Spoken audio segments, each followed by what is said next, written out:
Recent fatal shootings by federal US immigration agents have sparked outrage and protests. They're accused of using excessive force and indiscriminately arresting suspected undocumented immigrants. But does this violent crackdown serve any real purpose? This is Inside Story.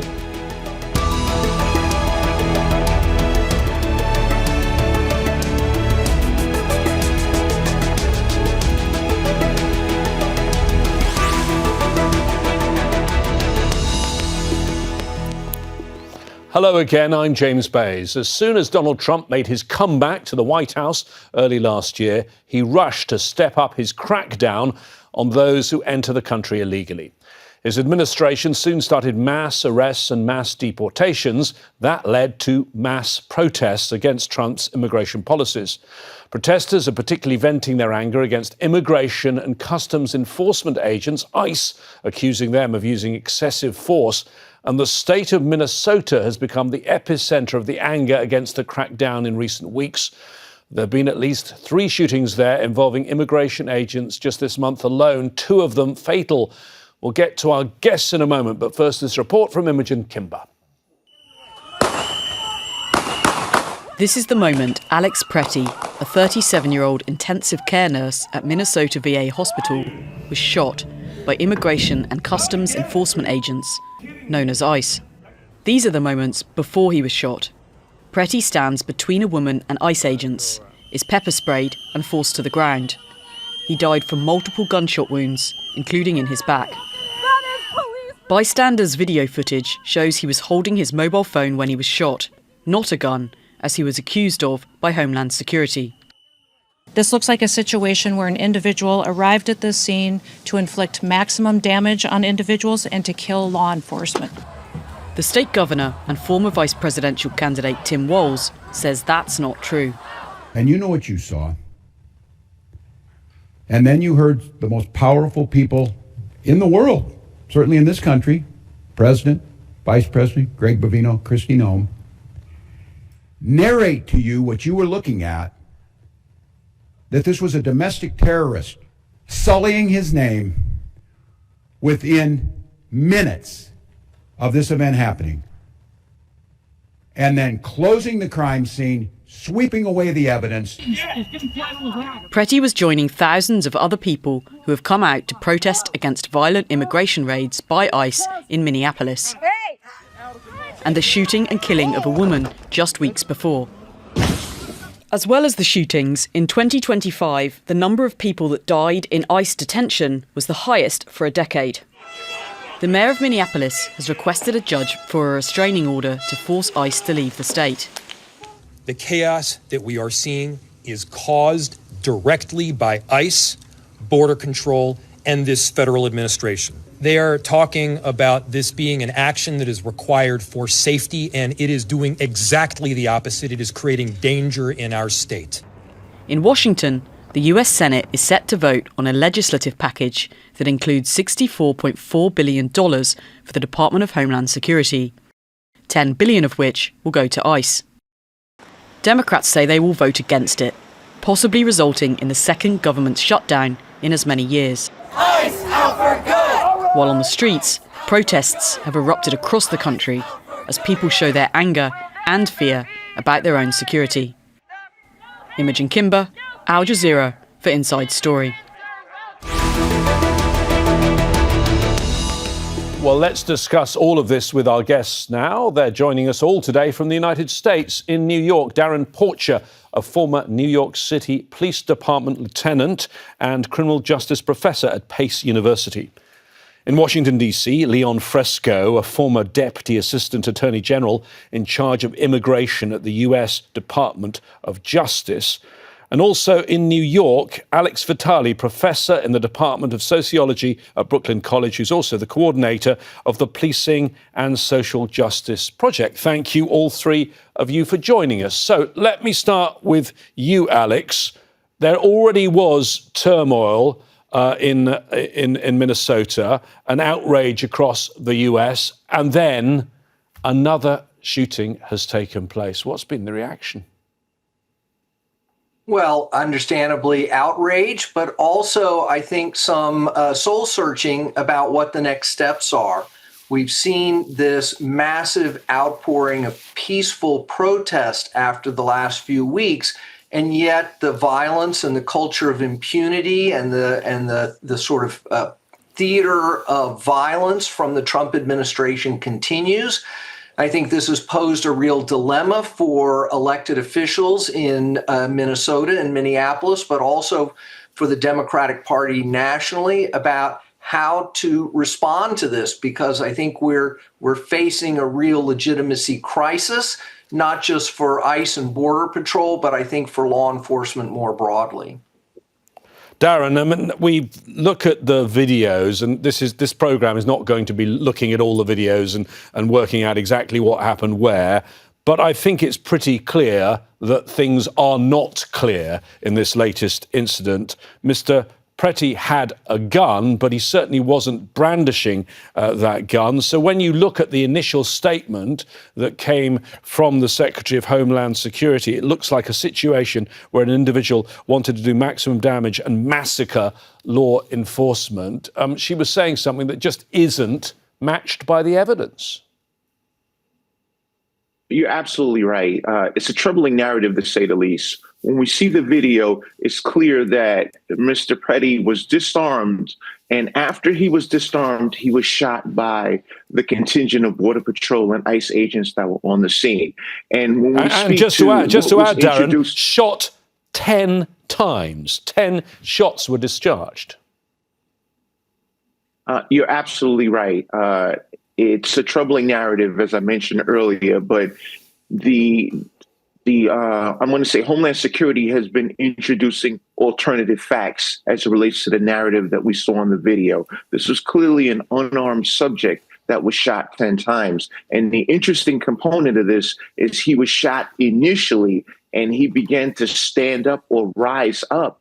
And then he was shot several times in addition to that. So it begs the question as to why did the agents on the ground not apply the use of force techniques that they've been trained to commit to as it relates to taking people into custody? But what's more interesting is ICE agents and Border Patrol agents are not trained to deal with civil disorder. What they primarily do is an extraction, meaning they go to an individual's house or wherever they deem that individual will be located. They bring the person into custody and they process them accordingly. Now they're dealing with a very different narrative as it relates to the disorder that's been occurring within Minneapolis. By and large, the demonstrations have been peaceful, but I don't believe that the agents, the federal agents, have been trained appropriately to deal with incidents of this magnitude. Leon, you have not just this incident, of course, feelings still raw after another killing of a civilian, a 37-year-old mother killed almost 3 weeks ago on the 7th of January. When you have public officials, secretaries of Homeland Security, members of the cabinet coming out and saying things that people then can see with their own eyes aren't accurate, that one assumes affects the credibility and trust in all law enforcement.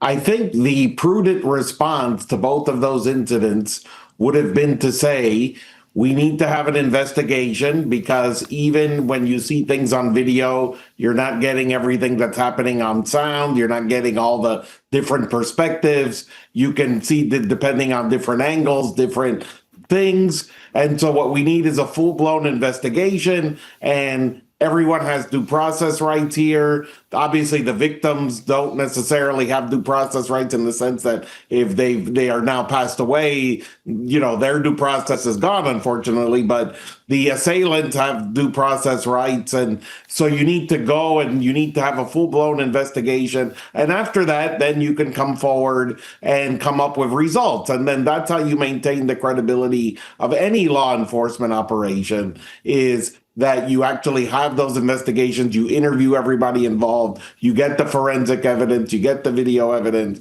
you write a report, and then if indictments need to be made, if terminations need to be made, if other actions need to be made, they're made, and that's how people can have confidence in law enforcement. But just rushing to judgment on either side tends to be irresponsible because nobody ever has all the facts within 1 hour or 2 hours of any incident like this.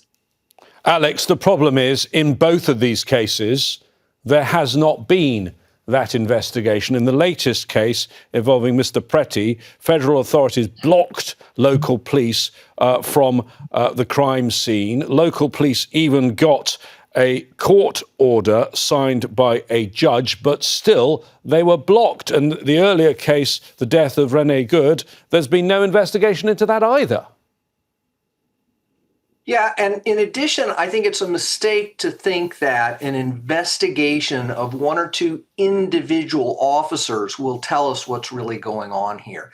This imagines that somehow this was a mistake in tactics or a mistake in judgment by a couple of officers, when in fact this is government policy.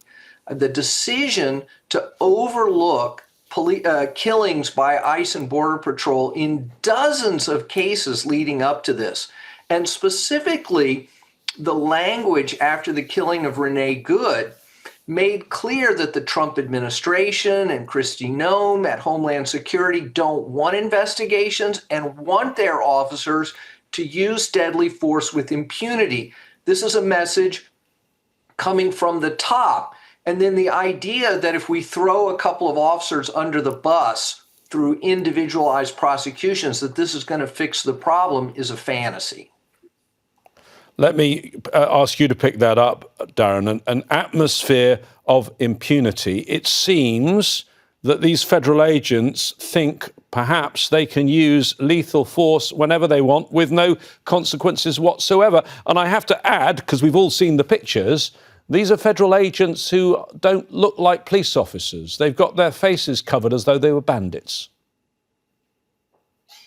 Leadership in policing starts at the top. And so when we speak to the testament of the messaging that's been amplified by the Department of Homeland Security Secretary Kristi Noem, it presents somewhat of a troubling narrative. It's we're going to back up the officers first and do the investigation later. That's not the way this is done. Historically, whenever you have a police-involved shooting, a statement is made as it relates to, yes, there was a firearms discharge and we're conducting an investigation. There are 2 different investigations that are traditionally conducted in a firearms discharge case. One, which would be internal, that would be the department. So it would be Border Patrol and ICE. They would conduct an internal investigation of the shooting of the members involved. The second component would be the federal side, or I want to say it would be a criminal investigation, and that would involve the U.S. attorney. The U.S. attorneys are coming out with very different messaging as it relates to what happened with Rene Good. They specifically stated that they were not going to conduct an investigation, which is very questionable as it relates to a homicide that was committed by federal officers. This is something that always happens. And now when we fast forward to 2 weeks later, we have the same situation, whereas we have federal agents that subsequently caused a homicide of a civilian. There's still going to be that internal investigation, but it seems to be quite sketchy as it relates to if there's going to be the criminal investigation by the U.S. attorney. The state attorney general in Minnesota is moving forward to have they forced a court order to ensure that the federal authorities preserve the evidence on the scene so the state can conduct an investigation. This is highly unusual and it's an aberration because usually the 2 entities work in unison. And I give you an example. Back in 20 years ago, we had the George Floyd shooting, which involved a local police officer that that killed George Floyd by the means of strangulation. You had both entities working together. However, now it seems like it's been bifurcated and the state is on one side and the federal government is on the other. It seems as if there's a bias that's attached to this investigation, and it's quite problematic because ultimately law enforcement is tasked with ensuring that we as a society are safe, which falls under the social contract. I think that the challenges that are being driven by the federal government create a poor optic, and as a result, the overwhelming public in the United States has doubt on the messaging that's being driven by the federal government. Leon, can I zoom out a little bit? People around the world know the US system, and we know that US citizens are very proud of their constitution, a system of checks and balances. Here you have state authorities and you have the federal system with its three co-equal branches. But if the federal agencies say they have the jurisdiction and then the Department of Justice says, but there's no case and no investigation needed, then the system's completely broken down, hasn't it? Well, the state prosecutors can prosecute federal agents if they can show that their conduct was excessively outside the bounds of their lawful duties. So if they were to determine that these actions were not necessary and proper to engage in federal law enforcement duties, but were clearly outside of the bounds of the duties of the federal officers, they can prosecute them. Now, ideally, you would also have a federal criminal investigation that was occurring, plus an inspector general investigation that was occurring as part of the Department of Homeland Security, so that then everybody would be aligned to try to get to the truth. And if there was no crime, no one would be prosecuted. And if there was a crime, then the individuals involved would be prosecuted. But the point is, if the federal government doesn't want to take the lead here in deciding whether to conduct an investigation, that does not end this matter, because the state of Minnesota and their prosecutors can actually move forward. Now, there's going to be issues with regard to evidence and access to evidence and access to witnesses. So all of that would need to be litigated. And in the end, of course, a constitutional crisis could occur if the state court orders something and the federal officials just say, too bad, what are you going to do, shoot us or put us in jail? There's nothing you can do. So that does create what's called a constitutional crisis, which is when the federal officials don't actually want to submit to the rule of law anymore, or in another instance, state officials wouldn't want to submit to the rule of law. That's what's called a constitutional crisis. You hope that won't happen here and that people will abide by court orders, but that's what we're going to have to see as these days move ahead. And Alex, the president, and pardon my pun, he does hold the Trump card here, because there is something called the Insurrection Act, if President Trump wanted to go that far. Well, I think that what's becoming clear is that this political theater that's being carried out here, which has nothing to do with producing public safety or solving the nation's problems in any real way, is beginning to have political consequences for the president. The president's approval rating is falling. Many Republican legislators are beginning to turn against him on this issue. It now appears that the Democrats in the Senate are going to block a funding bill until there is some change in this policy of weaponizing federal law enforcement for such transparently political purposes. And so mobilizing the Insurrection Act can come with significant political costs for Trump as we begin to move into the midterm election season here in the U.S., in which elections for Congress will take place, and the Republicans run the risk of losing their majorities in both the House and the Senate if the American people continue to be disgusted by Trump's out-of-control ICE and Border Patrol.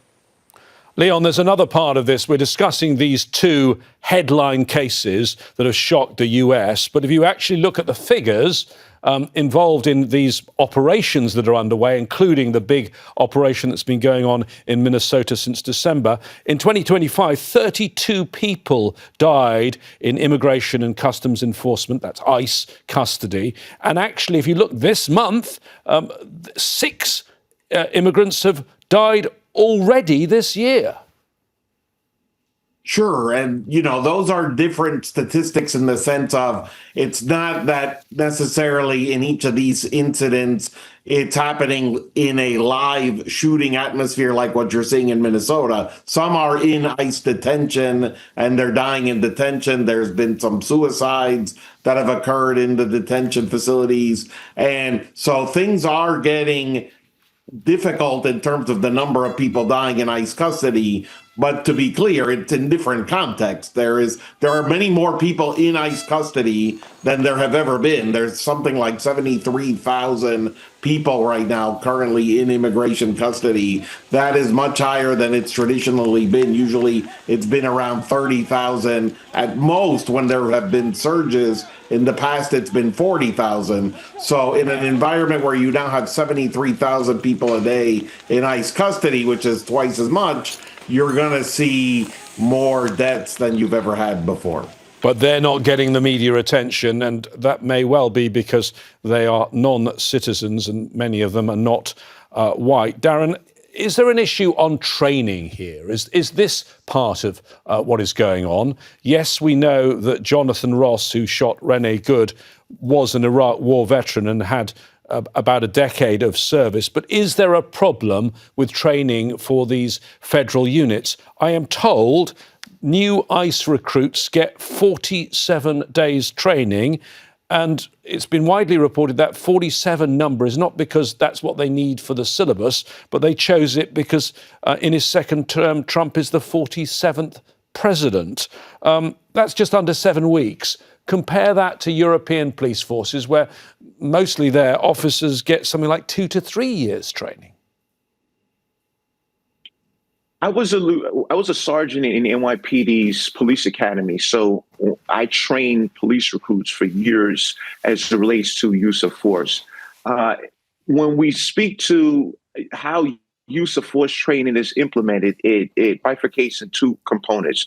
You have the chalk and talk in a classroom, and then you have the practical exercises. This is something that should always be ongoing. The police academy ran for 6 months, but at the same token, after the police academy, law enforcement officers should endure a level of sustainment training. The sustainment training is important because laws change over the course of time. Therefore, it's necessary for police officers to be abreast to what the changes in law enforcement would be. Therefore, they can tactically position themselves in accordance with the law.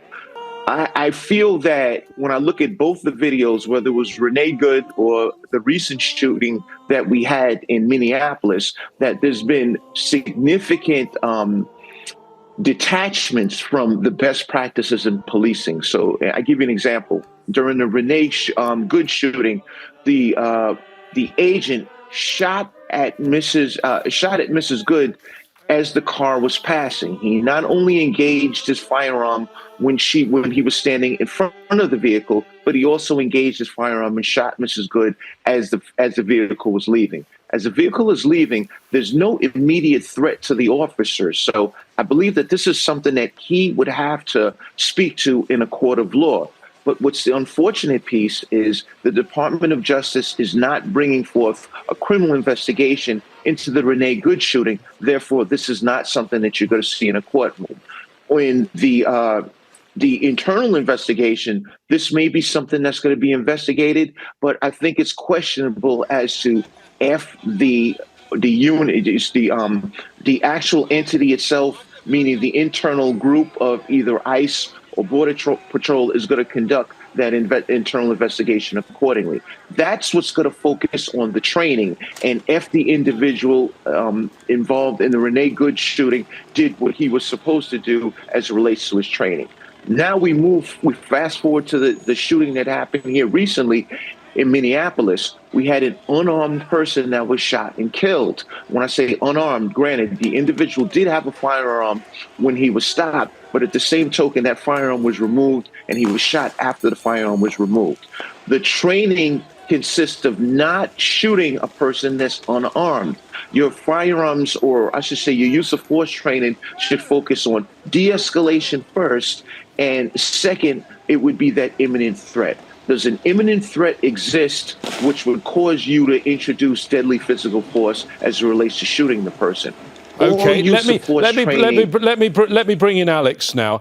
Alex, we're talking about issues on the ground, issues of life and death, but obviously this all has a political context as well. I see in a recent opinion poll the number of people that approved of the way ICE, this immigration force, is doing its job was just 36%. Look, I think it's a big mistake to think of this as a problem of training. The culture of this endeavor, the fundamental nature of this endeavor is unjust and dangerous to the American people. The officers who've been involved in most of these shooting incidents we've seen in recent months are actually veterans of these departments. Everyone knows that it is against the law to shoot an unarmed person in the back. This is not a training mistake. This is not going to be solved with training or body cams. We have to talk about the real issue here, which is that we are seeing the mobilization of a federal police force to carry out a campaign of terror for political purposes. And we should not lose sight of that when we get into the minutiae of giving them more money for more technology and more training. We need to cut their budgets and stop this flooding of American cities with ICE and Border Patrol agents, and we need to return to some kind of sanity about how we make this country better for working class Americans. Okay, let me quickly bring in Leon on this. Leon, given the issue here and how public opinion is moving on this issue, just 10 months away, 3rd of November, it is the midterms. Do you see this being a big issue and that the people might in the end force a policy change? I think we have to distinguish between immigration enforcement writ large and the type of immigration enforcement that's happening. I think when people try to conflate these two things and say that the problem is immigration enforcement, then you split the public, because half the public wants very vigorous immigration enforcement and half the public isn't so enthusiastic about immigration enforcement in this vigorous manner. The other problem is, okay, well, if you agree with immigration enforcement, are these the tactics you would use? And I think the question there is, you have less people who support those tactics, because you first have the 50% that don't want the immigration enforcement, but within the 50% that do, you don't have a unanimity with regard to having the tactics be the most strenuous tactics that are deport at all costs. And so from that standpoint, if you even lose 1 or 2% of the vote from people who say that this is the reason that they're moving from one party to another, that can actually make the difference in 2 or 3 or 4 congressional races, especially in places like Miami, where there's 3 Republicans who have congressional seats, and in Texas, where there's some Latino Republicans, and in California, where there's some Latinos, where there are some Republicans in seats that have high immigrant populations. So in some of these places... Leon, thank you very much indeed. Thank you very much for that. And thank you to all of our guests today, Darrin Porcher, Leon Fresco and Alex Vitali. This and all of our programmes are available to watch anytime you want at our website, aljazeera.com. We always want to hear your views and comments. Go to our Facebook page. That's facebook.com/AJ Inside Story, or use X. Look for @AJ Inside Story. Until next time, from me, James Bays, and the team here in Doha, stay safe. Bye-bye for now.